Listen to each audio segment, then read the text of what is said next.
The West Galactic Council chamber shimmered in the glow of floating crystal orbs, casting dancing constellations across the translucent floor. Delegates from 100 different worlds, beings with scales, fur, tendrils, chitinous armor, and luminous forms, filled the air with low hums of conversation, anticipation crackling like static between them. At the center of this grand cosmic assembly stood the envoy, his skin glistening with anxiety and the weight of 1,000 stars. His voice, translated through soft, melodic harmonics, trembled as he spoke.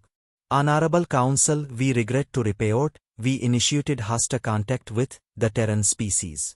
The room fell into such silence that even the hum of the orbiting station felt loud. Gasps rippled like shockwaves through the chamber, echoing against the crystalline arches. The ambassador, a being of pure mist swirling within a containment orb, crackled with disbelief. Youth actually invaded Earth, she repeated, as if hoping it was a miscommunication, a misunderstanding of syntax. Eyes of every shape, color, and number turned toward the center dais, where the human ambassador sat. She wore no armor, only a simple robe with the Terran insignia subtly embroidered along the hem. Her expression was serene, but her eyes glinted with an emotion impossible to decipher. Part curiosity, part amusement, part warning. She slowly raised an eyebrow. The chamber's central holographic projector hummed to life, filling the air with swirling light. Images of the fleet descending upon Earth flickered into existence. Sleek silver warships cutting through the atmosphere, their energy weapons primed. The delegates leaned in. But instead of the expected carnage and conquest, the scene shifted. Ships were buffeted by impossible hurricane winds. Lightning crackled and struck with sentient accuracy, disabling propulsion systems. One vessel veered wildly and was caught in a sudden tornado that had appeared over the Pacific Ocean without warning. Another attempted to fire on a seemingly vulnerable forest, only for the forest itself to twist and convulse, vines whipping upward, ensnaring the vessel and dragging it into dense foliage from which it never emerged. The room erupted into murmurs of disbelief. The envoy swallowed visibly, mandibles twitching nervously. We deployed ground forces, he continued. The projection shifted again. Soldiers, clad in heavy, stormed across grasslands, only for the soil beneath them to liquefy and swallow them whole. In mountainous regions, rock slides descended without provocation, each boulder smashing precisely into formations and support craft as though guided by invisible hands. Van soldier recorded his descent into madness as he claimed to hear whispers in languages he could not comprehend but felt deep in his mind, promising consequences beyond imagination. High above, the projection displayed distorted sensor readings from their flagship, energy readings they had never encountered, ancient electromagnetic pulses intertwined with gravitational anomalies that bent not only their instruments but their perception of space itself. Ships collided as distances shifted without warning. Entire squadrons vanished into shimmering folds of light. The room was silent but for the trembling breath of the envoy. He lowered his head. We withdrew with less than 10% of our forces remaining, he whispered. The ambassador's form crackled again, but this time with fear. The delegate, whose species measured threats in biological terms, extended one translucent tendril toward the human ambassador. How do you control a planet that fights? The human ambassador took a slow, measured sip of her tea.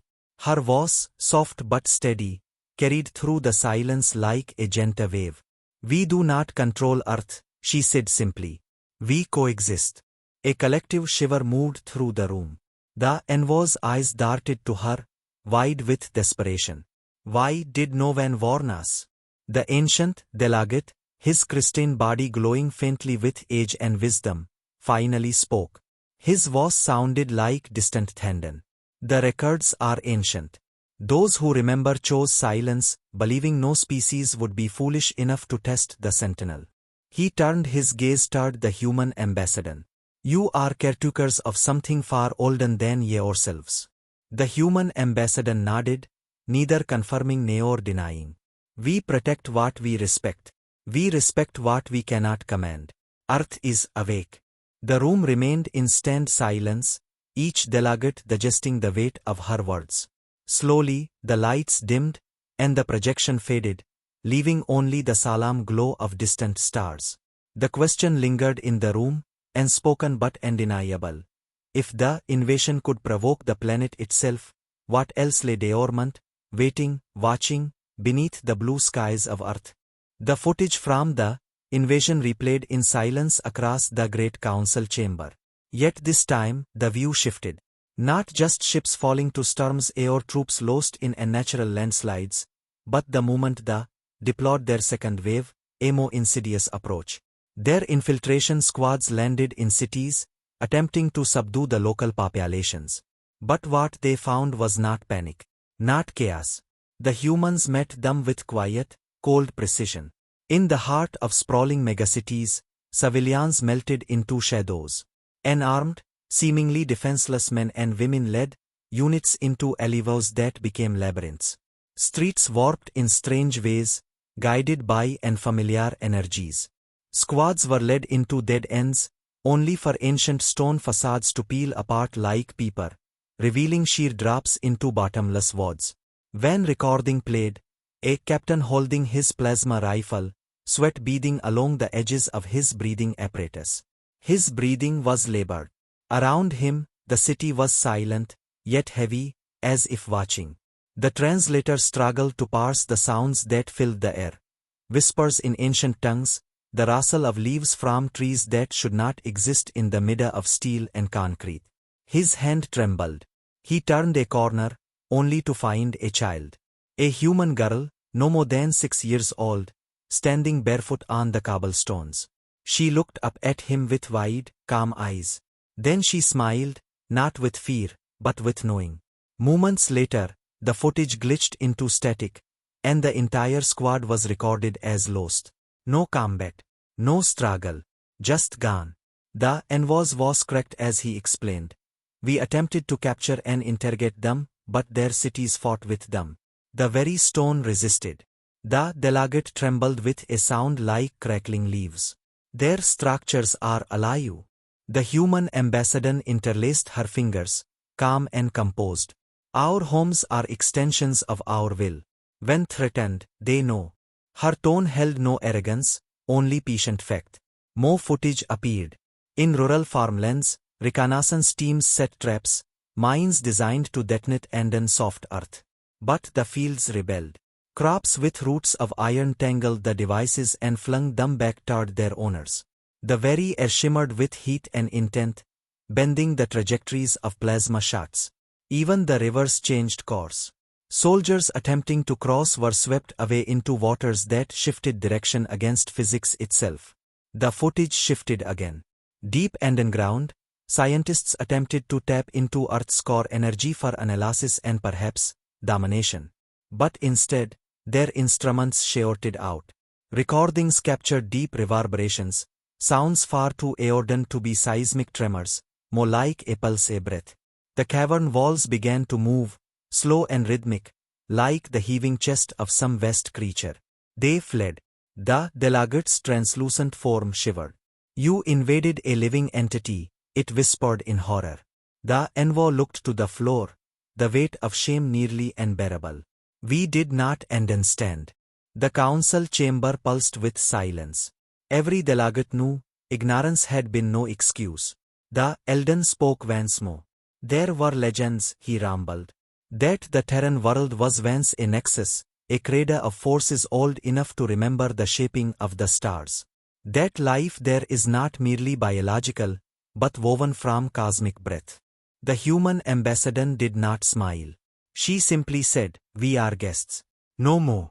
A murmur spread through the assembly. The envoy raised pleading eyes toward her. But why do you not conquer such power? Her expression softened. Because it is not meant to be conquered, only respected. Then came a recording not shown before. A single soldier left on the battlefield, wounded and alone. The rain fell heavy around him. He struggled to move, his breathing ragged. Suddenly, soft footsteps. A human figure appeared, not a soldier, not armed, just an old woman, cloaked in grey, carrying nothing but a simple lantern. She knelt by his side, placed a hand on his armored chest, and whispered words the translator could not decipher. His vitals stabilized. The storm ceased around them, becoming a calm drizzle. She looked into his eyes, her face neither threatening nor condescending, only filled with quiet pity. Then she disappeared into the mist. The envoy could no longer speak. He sat down heavily, exhausted and broken. The chamber remained still. The ambassador spoke softly. They gave mercy to an invader. The human ambassador's voice echoed, gentle but firm. We understand fear and desperation. But we also understand that life continues after mistakes. The chamber's great crystalline ceiling dimmed, revealing the infinite stars beyond. And beneath that endless sky, every delegate sat in stunned silence, finally understanding that humanity's strength was not conquest or dominance, but coexistence with forces older and mightier than any civilization dared imagine. The holograms dimmed, and in their place appeared the trembling figure of Envo. His scales glistened with cold sweat under the council's soft lights. He struggled to compose himself before the assembled delegates, his voice cracked and hoarse from recounting the horrors his forces had endured. The chamber held its breath as he spoke. We believed them vulnerable, their bodies frail, their weapons primitive by our standards. Yet when we landed, it was not their weapons that ended us. It was everything else. The holograms shifted again. The assembled delegates watched footage from the invasion force, gathered in massive landing craft over Earth's northern hemisphere. Sensors detected no direct defenses, no air-orbiter cannons, no planetary shields, only weather patterns too chaotic to predict. The landing vessels descended through dense cloud layers. Voice trembled. It began with whispers. The recordings played back audio captured by comms, faint voices murmuring in frequencies beyond hearing range, yet undeniably present. Ancient languages, familiar and alien all at once, weaving in and out of reality. Soldiers complained of headaches, confusion, disorientation. When Lieutenant requested immediate evacuation after feeling her own memories slipping, her request went unanswered. Visuals followed, troops on the ground, advancing through human settlements that felt abandoned yet alive. Lights flickered without power sources. Doors closed by themselves. Shadows shifted, shapes dancing at the edge of vision. Soldiers turned their heads only to find empty space, but the feeling of being watched never left them. The council chamber filled with uneasy murmurs. When recording displayed a squad advancing into what appeared to be an empty city square. Then, without warning, every street light, every reflective surface, shimmered and displayed faces, human faces. Not in rage or fear, but in silent, unwavering observation. The soldiers panicked, opening fire at the lights. The bullets ricocheted harmlessly, but the faces did not vanish. They only smiled. The footage ended in static. Voice grew softer. We retreated to the forests, seeking natural cover. But even there, the earth breathed. Footage switched to night vision as the soldiers set up camp. The ground beneath their tents pulsed faintly. Root systems rearranged, foliage shifted toward the fire pits, smothering flames without burning. Insects hummed in complex rhythms that interfered with calms. Troopers woke to find vines wrapped around their limbs, not binding but holding them in place. A sentry attempted to cut through them, only to find his blade rusting instantly. The council watched as engineers attempted to deploy measures. Their equipment malfunctioned. Instead of draining moisture from the air, their machines began producing fog that thickened, swirling in strange patterns. Figures emerged within that mist, silhouettes of humans in ancient garb, warriors, elders, children, all watching silently. No attacks were made, but soldiers dropped their weapons in terror. They fled blindly, only to find themselves running in circles, guided by the very forest they sought to conquer. The footage cut to a orbit, where command vessels tried to coordinate evacuation. But the weather had turned. Storm systems formed with impossible speed, encircling the fleet. Lightning struck with surgical precision, disabling key thrusters and forcing ships to drift helplessly. From the observation windows of the command deck, the officers could see the swirling storm patterns below forming vast shapes, ancient runes, spirals, and the unmistakable form of an eye staring back at them. The admiral of the fleet ordered full retreat. It was too late. The next recording was taken from the last surviving shutter. As it broke free from the atmosphere, the camera turned back toward Earth. There, in the clouds, was written, not in words, but in thunder and light, the message, "We see you." The shutter crew fell into stunned silence. No words were exchanged, just tears. In the chamber, the silence was suffocating. Closed his eyes. "We came as conquerors. We left as believers." He looked at the human ambassador, his voice trembling. "You do not merely live on that world. You are its voice." The ambassador inclined her head with calm dignity. "We warned you." Her voice was neither smug nor triumphant. It was a simple truth. Across the chamber, delegates whispered among themselves. A scholar, known for her skepticism, spoke softly, barely audible. "The planet it chooses." The human ambassador nodded once more. "Earth remembers. It guards." Final words hung in the air like sacred scripture. "I have seen empires rise and fall. I have seen stars die. But never have I stood in awe before something so vast, so patient, and so alive." The chamber remained silent for long moments.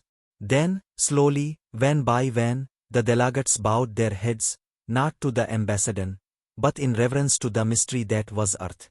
The Grand Council chamber was still, the weight of revelation heavy in the air. Delegates from across the galaxy sat in stunned silence, eyes fixed on the lone human ambassador who stood at the heart of the assembly. The room itself seemed to lean forward, crystalline pillars reflecting soft golden light that shimmered like ancient starlight. The silence stretched, not from confusion but from understanding, the kind that changes the course of history. Slowly, the High Chancellor rose from her seat, her iridescent skin shifting colors in subtle waves, signaling humility and awe. Her voice, always calm and measured, now trembled. "And you have lived with this power all along." The ambassador inclined her head with quiet grace. "We do not wield it. We respect it. It is part of us. But it does not belong to us." Another delegate, scaled and crowned with bioluminescent spines, cleared his throat nervously. "And yet you allowed us to approach, knowing what would happen." The ambassador's expression softened. "You approached with conquest in your hearts. Had you come with curiosity, Earth would have opened its arms. But you came to take. That is something she does not forgive." The holographic display above them flickered to life once more, but now it was not recordings of chaos or retreat. Instead, it showed scenes of human life, children playing in parks, elders tending to ancient trees, artists painting murals that seemed to breathe with the Earth's pulse. All around them, subtle signs of Earth's presence, a gust of wind lifting a child's kite higher than physics should allow, flowers blooming out of season at the touch of a hand, water flowing uphill for a moment before returning to its course. The ambassadors and counselors watched in awe. When delegate whispered, "You live in harmony with something far beyond technology or strength." The ambassador's eyes softened. "We learned long ago that the universe's greatest powers cannot be controlled, only respected. Earth is not a resource. She is an ally. And when we are threatened, she responds." The room remained silent, save for the soft hum of the chamber's power systems. Slowly, one by one, the delegates began to stand. They did not speak. They simply placed their right hands over their hearts, an old human gesture of respect they had observed in countless interactions but never before understood so deeply. From the back of the chamber, a low, melodic chime began to ring, the ancient signal for council decision. The High Chancellor stepped forward. "We have heard enough. No more interference will come to your world. No more attempts at conquest or manipulation. Her gaze turned to the entire assembly. Let this be a lesson to all civilizations. There are forces in this universe beyond understanding. To approach them with arrogance is folly. To meet them with respect is wisdom. The ambassador bowed her head. Thank you. Not on behalf of humanity alone, but on behalf of the earth herself. The grand doors of the council chamber opened slowly, and as they did, a soft wind blew through the hall, impossible at this depth in space, but unmistakable. The chamber fell silent, breaths held, as the scent of pine forests, ocean spray, and fresh rain filled the air. Tears welled in the eyes of many who had never set foot on earth but felt, in that moment, as though they had touched something eternal. The ambassador turned and began to walk toward the doors. Behind her, the delegates remained standing, heads bowed in reverence. As she passed through the threshold, a final hologram appeared in the chamber's center. Earth as seen from a orbit, surrounded by shimmering rings of light.